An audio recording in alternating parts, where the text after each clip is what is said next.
ఈ గుగ్గిల నాయనార్ జీవితంలోనే ఆ పక్కనే ఉన్నటువంటి రాజ్యంలో ఒక శివలింగం ఒకటి ఉంది. ఆ శివలింగం ఇలా ఉంటుంది, గొట్టంలాగా కింద వెడల్పుగా ఉంటుంది, పైకి వెళ్లే కొద్దీ సన్నగా ఉంటుంది. అటువంటి శివలింగం ఒకటి బాగా ఎత్తుగా ఉన్నటువంటి పీఠం మీద ఉంది. ఒక చిన్న పిల్ల ఆ శివలింగం దగ్గరికి వెళ్ళింది, అరమరిక తెలియని పిల్ల. ఆ పిల్ల వెళ్లి చేతిలో ఒక తుమ్మి పువ్వు పట్టుకుని వెయ్యాలనుకుంది. ఆ పీఠం పట్టుకుంది, ఎగిరింది, ఎక్కింది, అందలేదు. ఆ పిల్ల ఏడుపు మొదలెట్టింది.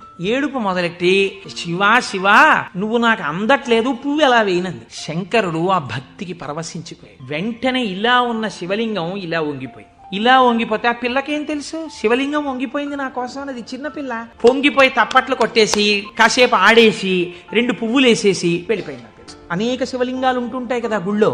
ఈ శివలింగం వంగడంలో లోపల ఉన్న శివలింగం కూడా వంగిపోయింది. మరునాడు అర్చక స్వామి చూసి భయపడిపోయాడు. ఇదేంటి శివలింగం ఇలా వంగిపోయిందని. మహారాజుకు తెలిసింది ఇది ఏదో అరిష్టం జరుగుతుంది, శివలింగం వంగింది ఏమిటని భయపడ్డారు. ఈ శివలింగానికి వంపు దిద్దిలా పైకి తీయాలి. వాళ్ళకి ఉన్న తెలివితేటలు ఏమిటంటే ఈ వంగిపోయినటువంటి శివలింగానికి పెద్ద పెద్ద ఇనప గొలుసులేసి ఏనుగులకు కట్టి లాగించారు. ఈ వంగిపోయిన శివలింగాన్ని ఇనప గొలుసులో పెట్టి ఏనుగులు లాగుతుంటే గొలుసులు తెగిపోయాయి, శివలింగం వంపు దిద్దబడలేదు. ఇది ఎవరో గుగ్గిల నాయనారికి చెప్పారు. శివలింగం వంగిందిట, ఇనప గొలుసులేసి లాగుతున్నారట, లాగుతుంటే గొలుసులు తెగిపోతున్నాయిట. ఆయన ఎంత బాధపడిపోయి కింద పడి ఏడిచి దొల్లేశాడు. శంకరా మీ కంఠానికి ఇనప గొలుసులేసి ఏనుగులతో లాగారా, ఎంత ఉరిసిపోయిందో ఆ కంఠం అని. అంతే విన్న చోటు నుంచే పరిగెత్తి పారిపోయాడు పక్క రాజ్యానికి.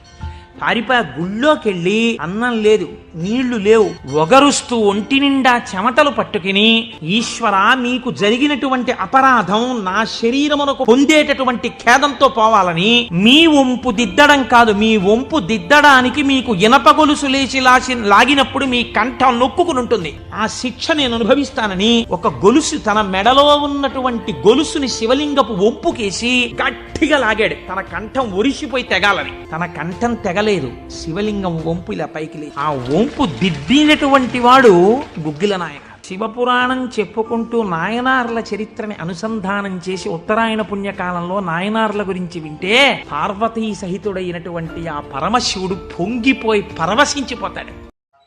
ఈ వీడియో మీకు నచ్చినట్టయితే లైక్ చేయండి, షేర్ చేయండి.